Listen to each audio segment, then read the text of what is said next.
I can't wait for us to talk about this. It's the end of an era. Randy Savage is going to part ways with the WWF. This happened in early November 1994. He's going to turn 42 on November 15th. And somehow, some way, the expectation is, well, he must have mended fences with Hulk Hogan. Just a couple of years prior to this, when he got divorced, it was 1992. Man, he went on WWF radio and straight up called out Hulk Hogan, bringing up the Arsenio Hall steroid conversation, talking about how Hogan had interfered in his marriage. It felt like for sure, man, him and Hulk, they're on the outs. This ain't going to happen. And then it kind of shocked everybody. Allegedly, Jimmy Hart and Hulk Hogan want to recreate what happened at WrestleMania 5, which at that point was the biggest drawing money match in company history. Randy Savage is going to WCW. Vince McMahon goes on Monday Night Raw and thanks Randy for all of his contributions and wishes him well, but breaks it to the fans that we were unable to come to new contract terms for the Macho Man Randy Savage. It's a send off that we didn't really see like this for anyone else. And it was spoken about at the time that Vince and Randy were personal friends. I think some of the gist of this, according to the rumor and innuendo, is Randy wanted to continue to wrestle. He really thought he could do something with Shawn Michaels, and perhaps Vince wanted him to be more of the face of the company, which meant more commentary and appearances. But make no mistake, in 1994, he was the single most recognizable wrestler on the entire roster, and he was sort of the connective tissue to the glory days of the past decade. How did you find out that Savage was leaving, and were you shocked? Oh boy. Have we ever, I don't think we've ever discussed this story, have we? We have not. Okay. So what am I, Conrad? 27? Yeah. Okay. So I'd been there, like I said, a little over a year. We know, we'll call it the Randy Savage history with the Jarretts and everything that goes with it. I also was personally a mega fan of Savage in-ring work and everything that went with it. I can't remember that TV, but it may be in your notes that all that announcement was made. But get to the building early, and my dad was working for Vince at the time and lived in Stamford 4 days a week and all that. And I can remember him coming up to me when I'd get there. And man, when I think about those days, you know, if the guys only knew the catering, well, it was TV day, but I mean, they were just back in my day. But anyway, it was just a whole different setup.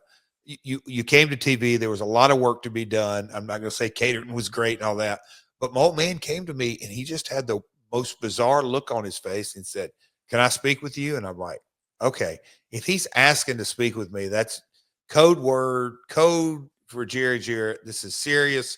We got to go somewhere and get quiet." I'm like, "Okay, what is this?" So he goes out there and he just said, "Hey, I just wanted to give you a heads up.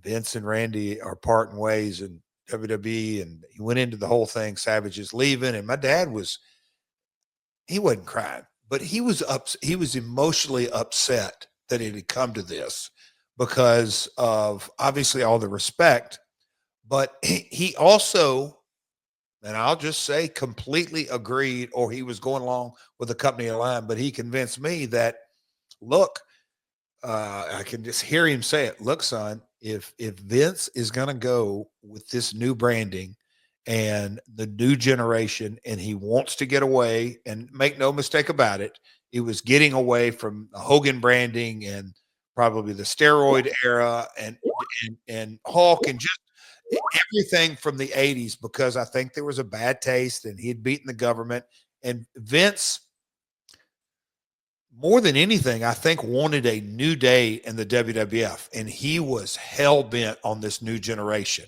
And Brett and Sean and myself and Razor and these, just a bunch of new characters. And so the severing of the ties, it was an emotional deal. And I can remember after my father gave me that information, and by the end of the conversation, I think he was thinking that I was going to have some kind of reaction. And I just kind of nodded my head and went, okay, business is business. I've often heard about Vince being a straight up businessman, but if he's letting go, in my mind, even in those days, the second most recognizable wrestler on the planet, then he's all in on this, and he is cutting ties with a personal friend of his because he thinks that's what's best for business.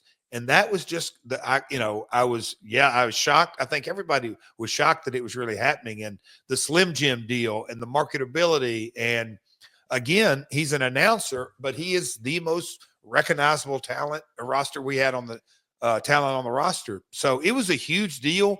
It caught everybody off guard. Didn't see it coming, but I think it was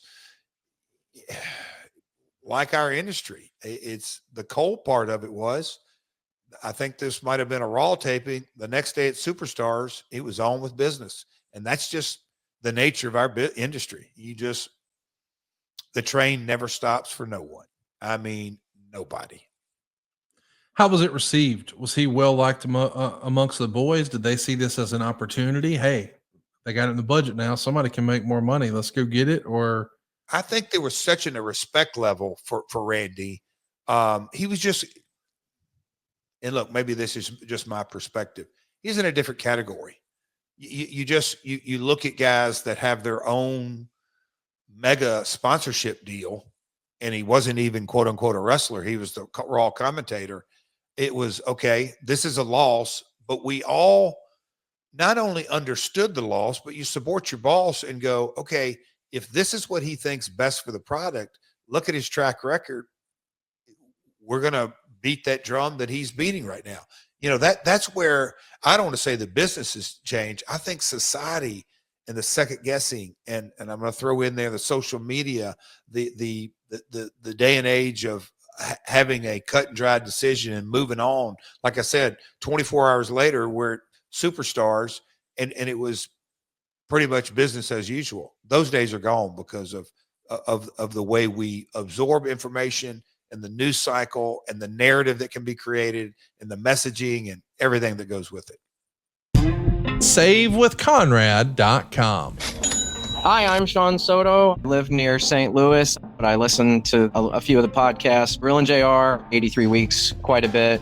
My wife and I had experienced some issues with credit card debt, and I had heard the testimonials of others refinancing and helping alleviate their credit card debt. And so I had looked into it, and that's how we started. I worked with Larry. He was very thorough and was able to explain the entire process for us and made it about as easy as it possibly could be. It was far more easier than I anticipated it to be, actually.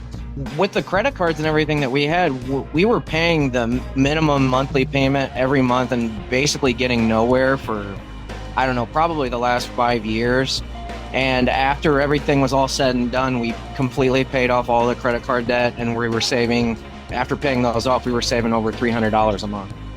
Oh, I would highly recommend it to anyone that's looking to save some money because it was a tremendous help. I've already told my other friends about it. I'm Sean Soto. I'm from St. Louis, Missouri, and I have saved over $300 a month with SaveWithConrad.com. NMLS number 2129, Equal Housing Lender. SaveWithConrad.com.